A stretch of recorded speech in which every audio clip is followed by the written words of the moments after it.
Hello students, geography with विकास पर YouTube channel पर आपका स्वागत है। कक्षा 12 के भूगोल विषय के अंतर्गत हम अध्याय 9 का अध्ययन कर रहे हैं। लेसन नंबर 9 जो विनिर्माण उद्योग से संबंधित है, इसकी एक सामान्य चर्चा हमने की थी। विनिर्माण उद्योग जैसे हम कल पढ़ चुके थे, जो द्वितीय व्यवसाय से संबंधित है और द्वितीय व्यवसाय में उन कार्यों को शामिल किया जाता है जो प्रकृति से प्राप्त वस्तुओं का रूप परिवर्तन कर देते हैं। बहुत सामान्य परिभाषा है कि द्वितीय व्यवसाय में उन कार्यों को शामिल किया जाता है जो प्रकृति से प्राप्त वस्तुओं का रूप परिवर्तन कर देते हैं। जैसे गन्ने से शक्कर बनाना, कपास से धागा बनाना, लकड़ी से फर्नीचर बनाना, ऐसे कई कार्य हैं जो द्वितीय व्यवसाय में शामिल किए जाते हैं। और द्वितीय व्यवसाय मतलब विनिर्माण उद्योग, अर्थात वे उद्योग जिनमें वस्तु का विनिर्माण होता है, पुनर्निर्माण होता है, दोबारा से निर्माण अर्थात उनका रूप परिवर्तन कर दिया जाता है। हमने कल देखा था विनिर्माण उद्योगों को प्रभावित करने वाले कारक या उनकी अवस्थिति को प्रभावित करने वाले कारक कि एक उद्योग किन स्थानों पर स्थापित होगा, जिसमें हमने कल देखा था कि एक उद्योग कहाँ स्थापित हो सकता है। तो कच्चे माल की उपलब्धता, ये आता है बाजार की निकटता, ये भी इसमें शामिल किया जाता है। इसके अतिरिक्त सस्ता श्रम, सस्ती शक्ति, ऐसे तमाम तरह के तत्व इनमें शामिल किए जाते हैं।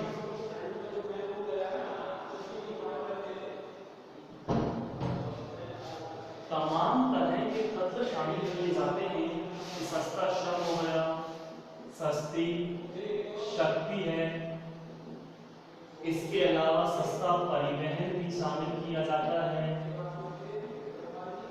ऐसी तमाम जहां जहां पर ये तत्व मौजूद हैं, ये परिस्थितियां मौजूद हैं, उन क्षेत्रों में विनिर्माण उद्योग स्थापित किया जाता है। इसके अलावा अगर देखें तो भूमि, भवन, व मशीनें भी उपलब्ध होनी चाहिए और सर्व महत्वपूर्ण चीज कि पूंजी की उपलब्धता होनी चाहिए।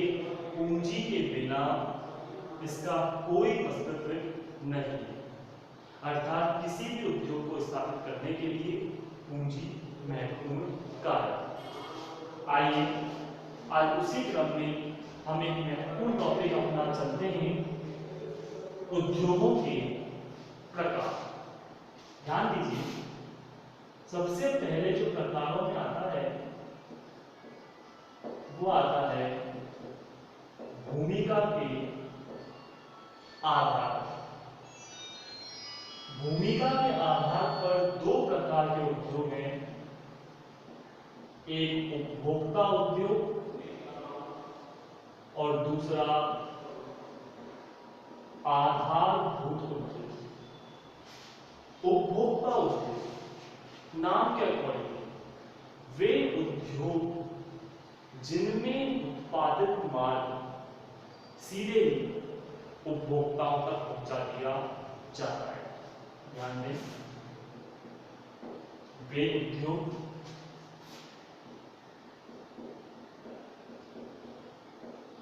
जिनमें उत्पादित माल सीधे ही उपभोक्ता तक पहुंचा दिया जाता है।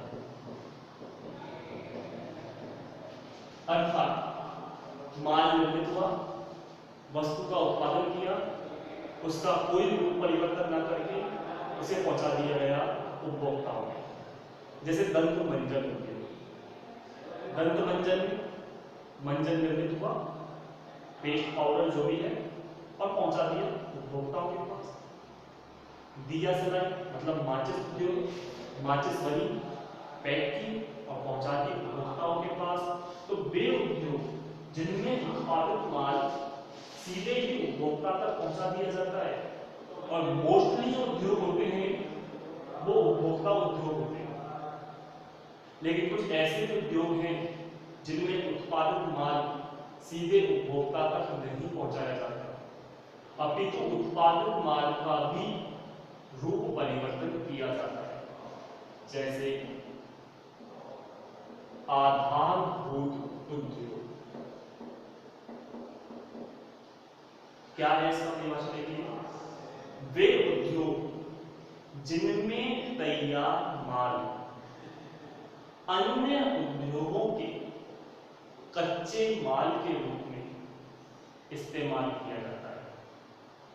वे उद्योग जिनमें तैयार माल अन्य उद्योगों में कच्चे माल के रूप में इस्तेमाल किया जाता है। ध्यान दें, वे उद्योग जिनमें तैयार माल अन्य उद्योगों में कच्चे माल के रूप में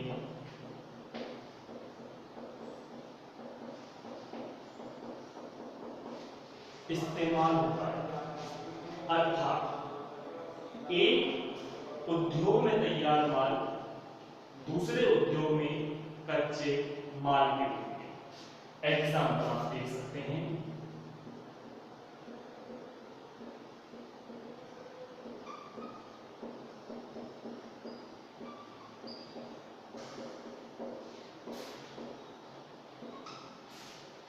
ये एक उद्योग है, लोहा इस्पात उद्योग।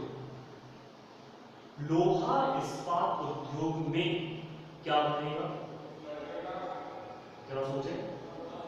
लोहा इस्पात उद्योग में लोहा इस्पात ही बनेगा, सामान्य सी बात है। जैसे शक्कर उद्योग में क्या बनता है, शक्कर। वस्त्र उद्योग में क्या बनता है, वस्त्र। उसी प्रकार से लोहा इस्पात उद्योग में क्या बनेगा, लोहा इस्पात। लेकिन लोहा इस्पात का कच्चा माल क्या है, लोह अयस्क। जमीन से हमें मिलता है लोह अयस्क, यानी लोहा प्लस उसके साथ विभिन्न प्रकार की अशुद्धियां, गंदगियां जमीन से निकाली जाती हैं, उनका शुद्धिकरण किया जाता है। लोह अयस्क को शुद्ध करने के बाद बचता है लोहा, के साथ मैग्नीज को मिलाया जाता है और बन जाता है लोहा इस्पात। तो लोहा इस्पात का कच्चा माल क्या हुआ, लोह अयस्क। और लोह अयस्क का तैयार माल क्या हुआ, लोहा इस्पात। हमने भी परिभाषा क्या देखी थी कि वे उद्योग जिनमें तैयार माल, अर्थात लोहा इस्पात उद्योग में तैयार माल। लोहा इस्पात उद्योग में तैयार माल क्या है, लोहा इस्पात। तो वे उद्योग जिनमें तैयार माल अन्य उद्योगों में, अब ये अन्य उद्योग में कच्चे माल के रूप में इस्तेमाल किया जाए। लोहा इस्पात बन गया, लेकिन लोहा इस्पात अपने आप में परिपूर्ण नहीं है। हम लोहा इस्पात का इस्तेमाल कहाँ करते हैं, हम विभिन्न प्रकार की वस्तुओं का इस्तेमाल करते हैं। लोहे की टेबल का इस्तेमाल कर रहे हैं, कुर्सी का इस्तेमाल कर रहे हैं, कील है, ऑल पेन है, तार है, ये सब लोहे से बने हुए हैं। लोहा इस्पात का इस्तेमाल नहीं किया, हम वस्तुओं का इस्तेमाल किया है। समझने की कोशिश करना, हम टेबल का इस्तेमाल कर रहे हैं। आप लोहे की टेबल पर बैठे हैं, सपोज कीजिए, तो क्या आप ये कहेंगे कि हम लोहा इस्पात पर बैठे हैं, नहीं ना। आप ये तो कहेंगे हम टेबल पर बैठे हैं। आप एक कील को दीवार में ठोक रहे हैं, तो आप ये नहीं कहेंगे कि हम कील पर चोट कर रहे हैं, सॉरी हम लोहा इस्पात पर चोट कर रहे हैं, आप कहेंगे कि हम कील पर चोट कर रहे हैं। इसके अलावा विभिन्न प्रकार के सरिये जो आरसीसी के अंतर्गत मकानों में लगाए जाते हैं, खिड़की है, दरवाजे हैं, उनमें विभिन्न प्रकार के लोहे के तत्व लगाए जाते हैं, नट बोल्ट गए, तो आप ये नहीं कहेंगे कि लोहा इस्पात लगाया हमने, आप कहेंगे नट बोल्ट लगाया, खिड़की लगाई है, जाली लगाई है, आप इस प्रकार से बोलेंगे। तो लोहा इस्पात अपने आप में परिपूर्ण नहीं है। लोहा इस्पात से बनाई जाती है मशीन, तो लोहा इस्पात का तैयार माल हुआ मशीन, और मशीनों का कच्चा माल हुआ है लोहा इस्पात। तो ध्यान रखें, अपनी परिभाषा को समझें कि वे उद्योग, इसको देखें कि वे उद्योग जिनमें तैयार माल, लोहा इस्पात उद्योग में तैयार माल लोहा इस्पात, अन्य उद्योगों में मशीन उद्योग में कच्चे माल के रूप में इस्तेमाल होता है, ऐसे उद्योगों को आधारभूत उद्योग कहते हैं। और यहाँ देखिए, यहाँ पर जो वस्तु बनी, क्या बनी? लोहा इस्पात बना। लोहा इस्पात उद्योग में लोहा इस्पात ही बनेगा, तो लोहे इस्पात को सीधे उपभोक्ता तक नहीं पहुंचाया गया है। लोहा इस्पात से विभिन्न प्रकार की मशीनें, विभिन्न प्रकार के उपकरण, विभिन्न प्रकार की वस्तुओं का निर्माण किया गया है और उन्हें पहुंचाया गया है उपभोक्ताओं के पास। तो परिभाषा क्लियर हो गई, उम्मीद करता हूं कि वे उद्योग जिनमें तैयार माल अन्य उद्योगों में कच्चे माल के रूप में इस्तेमाल किया जाता है, ऐसे उद्योगों को आधारभूत उद्योग कहा जाता है।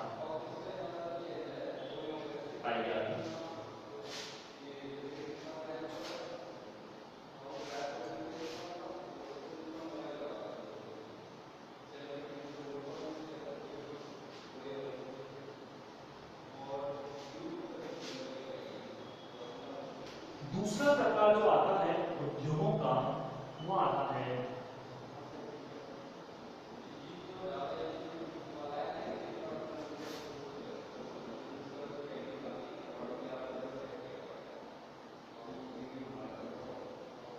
आकार के आधार, छोटे बड़े उससे बड़े, इस तरह से आकार के आधार पर उद्योग 3 प्रकार के होते हैं।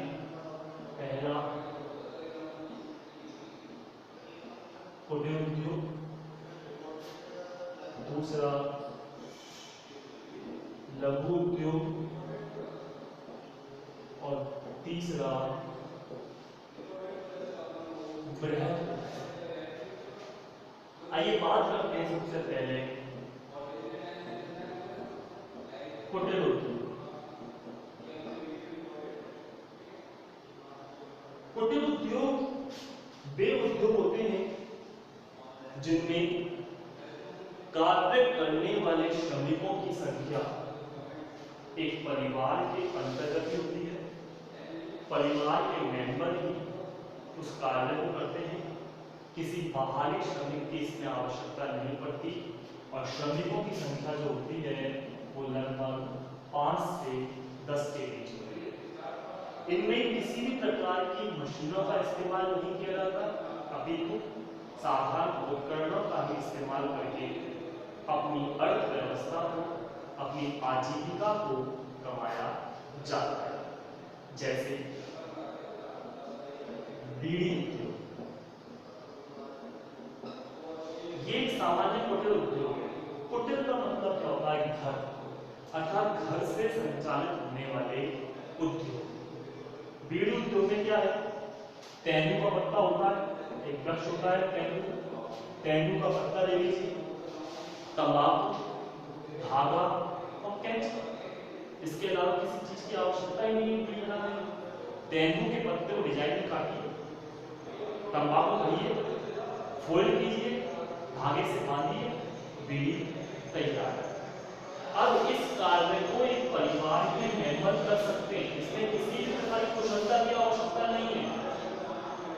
इस कार्य को करने के लिए एक सामान्य, जैसे वृद्ध व्यक्ति भी कर सकता है, छोटे बच्चे भी कर सकते हैं, महिलाएं भी कर सकती हैं, प्रत्येक व्यक्ति इस कार्य को कर सकता है, अर्थात किसी भी प्रकार के इसमें कुशलता की आवश्यकता नहीं है।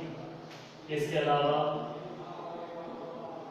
दोना पत्तल उद्योग, दोना पत्तल, हालांकि आजकल तो आधुनिक दोना पत्तल आ गए हैं, लेकिन पहले दोना पत्तल चलते थे, पत्तों वाले चलते थे, और उन दोना पत्तल को बनाने में भी कोई ज्यादा दिक्कत की बात नहीं थी।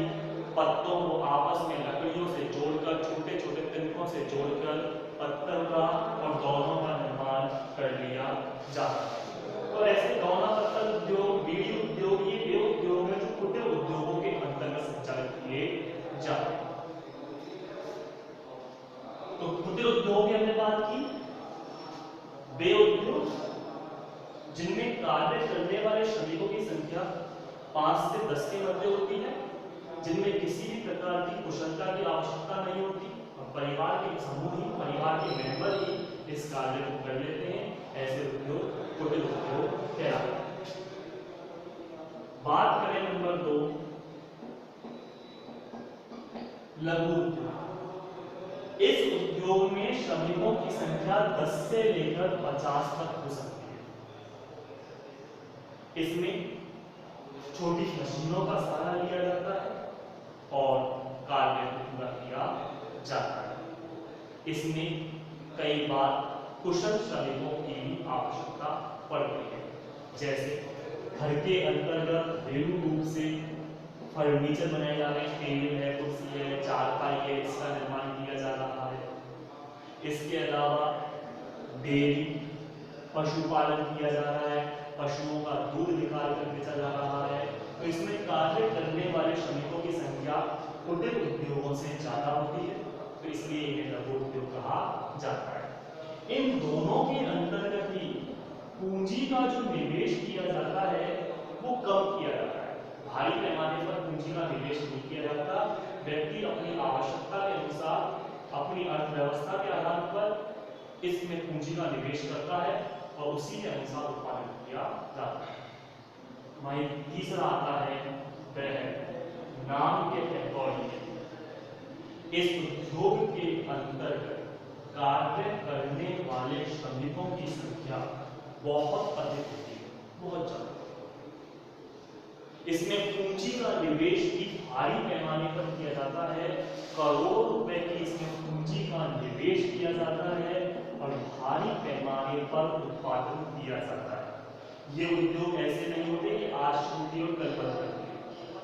भविष्य में लंबे समय तक इस उद्योग में उत्पादन करने के उद्देश्य से कार्य किया जाता है। तो ऐसे उद्योगों को बृहत उद्योग कहते हैं, जैसे मोटरसाइकिल उद्योग, जहां पे मोटरसाइकिल का निर्माण किया जा रहा है, कार उद्योग, या विभिन्न प्रकार की अन्य ऐसी इंडस्ट्री, अन्य ऐसे उद्योग जहां पर उन्नत अवस्था में, बेहतर अवस्था में और भारी पैमाने पर उत्पादन किया जाता है। तो हमने आज दो चीजें देखी, एक तो आकार के आधार पर उद्योगों के प्रकार और दूसरा भूमिका के आधार पर उद्योगों के प्रकार। ज्यादा विस्तार से नहीं चल रहे हैं, आज के लिए इतना ही काफी है। उद्योगों के अन्य प्रकारों की चर्चा हम आगामी वीडियो में करेंगे।